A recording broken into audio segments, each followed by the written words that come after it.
Peter tugged at the fraying strap of his backpack as he navigated the narrow, dimly lit alley that led home. The evening air was thick with the smell of trash and smoke, the sounds of distant arguments and barking dogs punctuating the silence. Around him, the slums seemed alive with its own rhythm, a chaotic, unsettling symphony of survival. A group of teenagers, faces obscured by hoodies, huddled near a crumbling brick wall. Their laughter was sharp, carrying an undertone of menace. Peter quickened his pace, clutching his bag tighter. Inside, the corner of a tattered library book poked out, a rare treasure he had borrowed weeks ago and read cover to cover more times than he could count. As he turned the corner, the site of his building came into view, a sagging structure with peeling paint and boarded-up windows. The faint glow of a single bulb flickered over the doorway. Peter hesitated for a moment, watching a man slump against the wall, a cigarette dangling from his lips. He was one of many familiar faces in the neighborhood, older boys who had taken the path Peter feared. He sighed and stepped inside. The staircase groaned under his weight as he climbed to the small apartment he shared with his mother and younger sister. "Peter, is that you?" His mother's weary voice called from the kitchen as he closed the door behind him.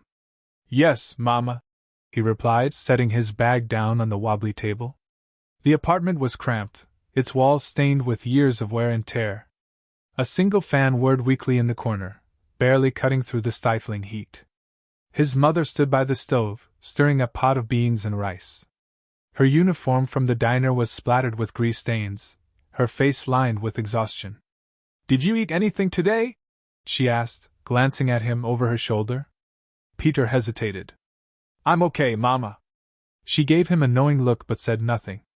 Instead, she ladled a small portion onto a plate and set it in front of him. Peter sat down and ate in silence, the weight of the day pressing on him.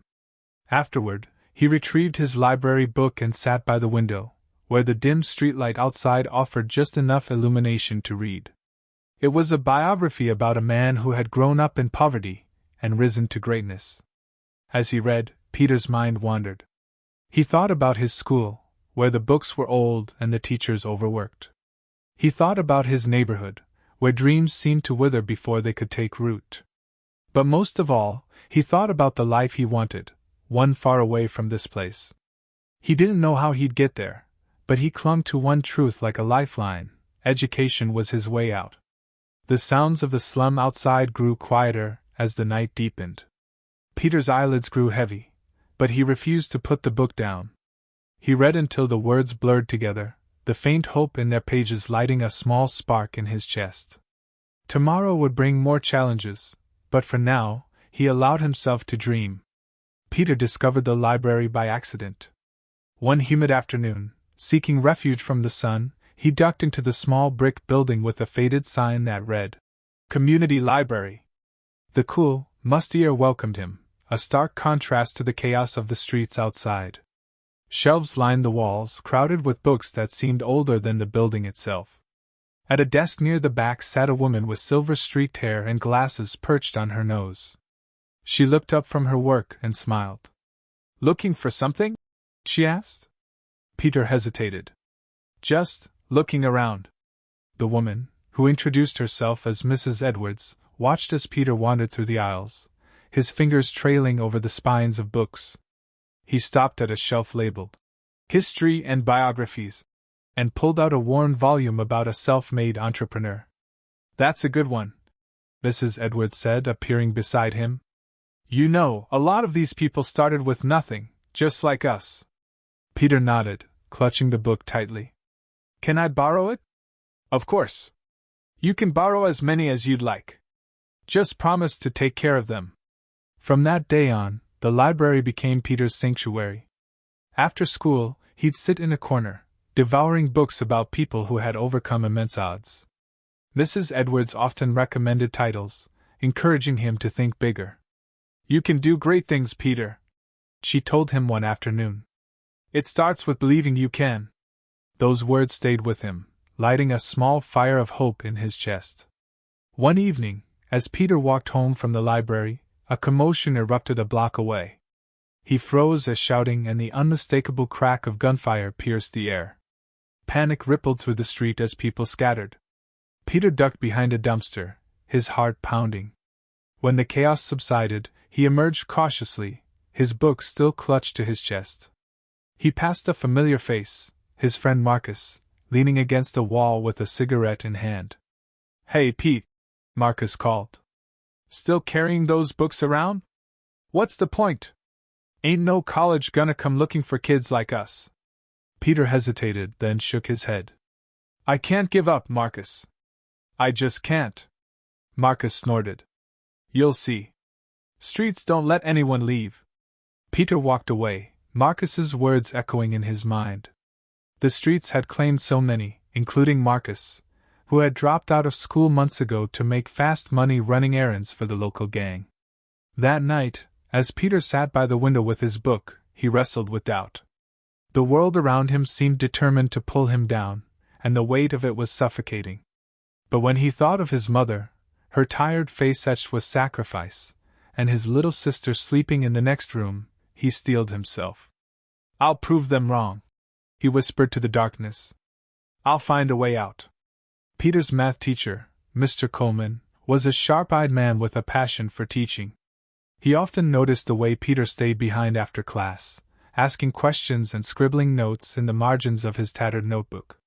One day, Mr. Coleman called Peter to his desk after a test. "Peter, your scores are excellent. Have you ever thought about applying for a scholarship program?" Peter shifted uncomfortably. "I don't think I'm good enough for something like that." "Nonsense," Mr. Coleman said firmly. "You have potential, Peter. Don't let anyone make you believe otherwise." The teacher handed Peter a flyer for a local scholarship foundation. "They're looking for students like you. It's a long shot, but I think you should try." Peter stared at the flyer that night, his stomach churning with a mix of fear and excitement. He couldn't imagine himself standing among polished, privileged students, but the thought of what it could mean for his future was too powerful to ignore.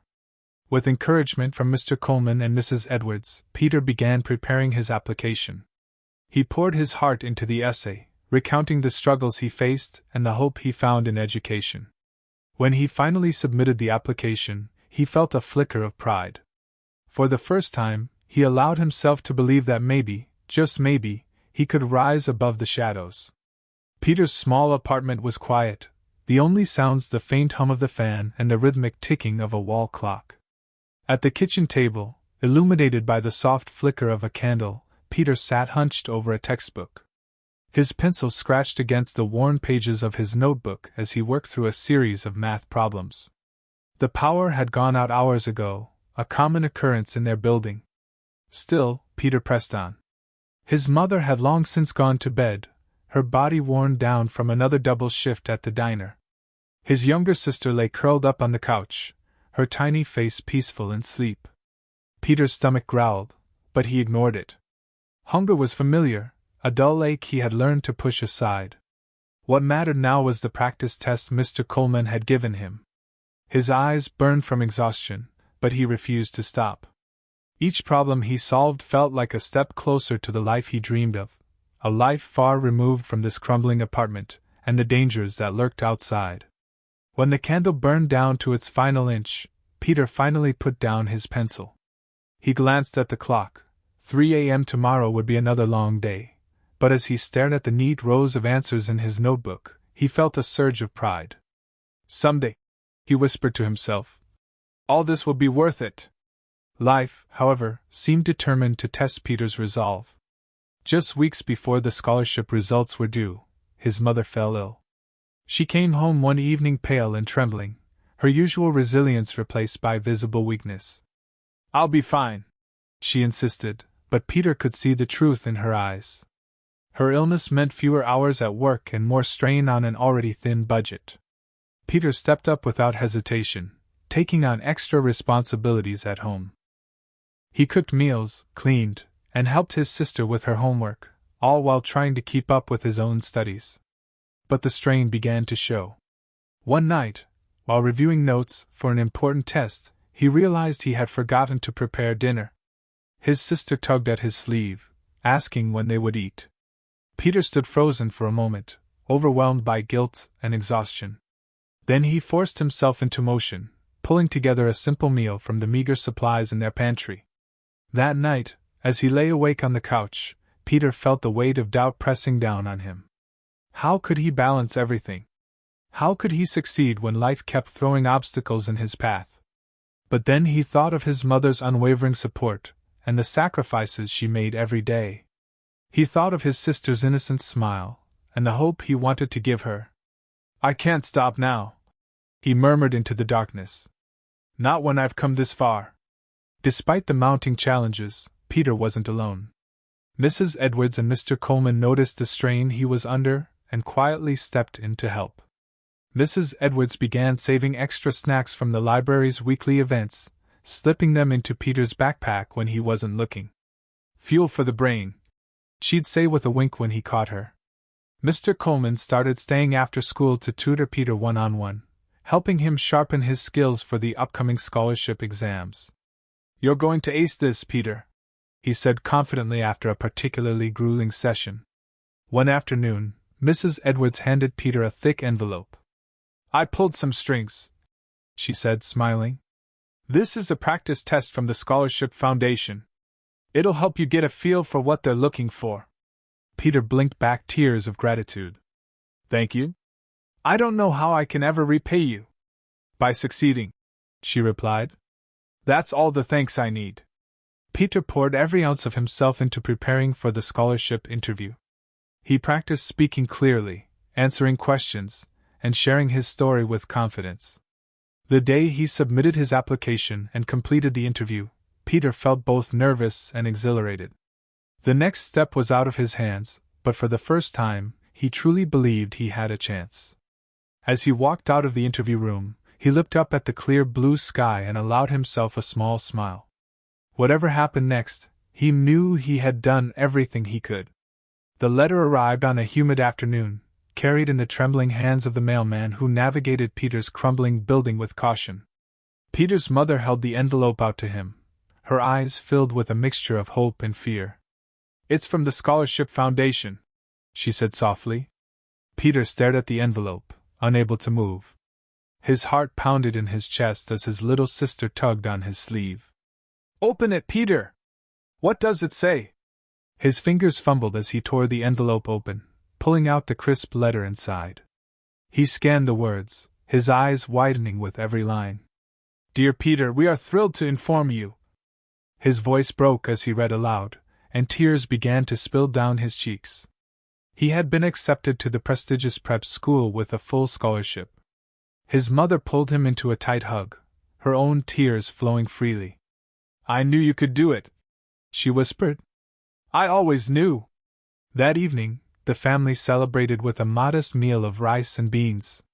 The weight of their struggles hadn't vanished, but for the first time in a long while, the room was filled with laughter and hope. As Peter lay awake that night, staring at the ceiling, he felt the stirrings of a new kind of pressure, the need to prove that he was worthy of the opportunity he had been given. Life at the prep school was like stepping into a different world.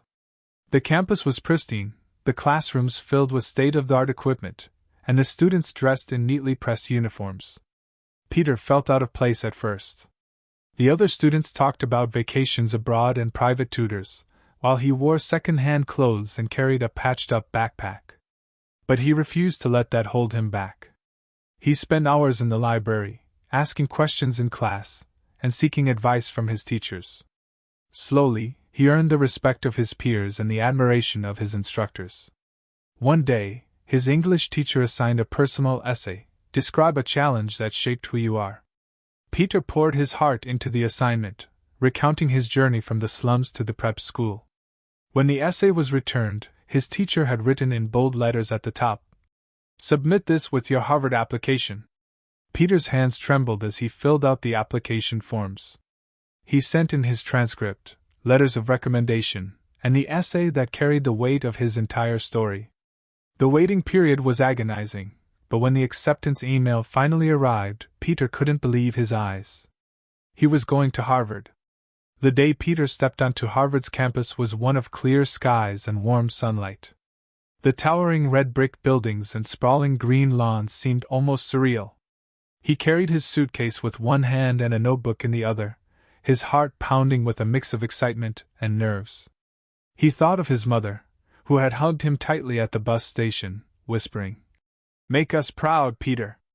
He thought of Mrs. Edwards and Mr. Coleman, whose belief in him had carried him through the darkest times. As he joined the other students for orientation, Peter felt a sense of belonging he had never known before. The journey here had been grueling, but every late night, every sacrifice, every moment of doubt had led to this. Later, standing in the courtyard under the setting sun, he made a silent promise to himself. He would use this opportunity to build a better future, not just for himself, but for his family and his community. Peter smiled as he looked up at the ivy-covered walls, filled with hope for what lay ahead. He had overcome the odds. And this was just the beginning.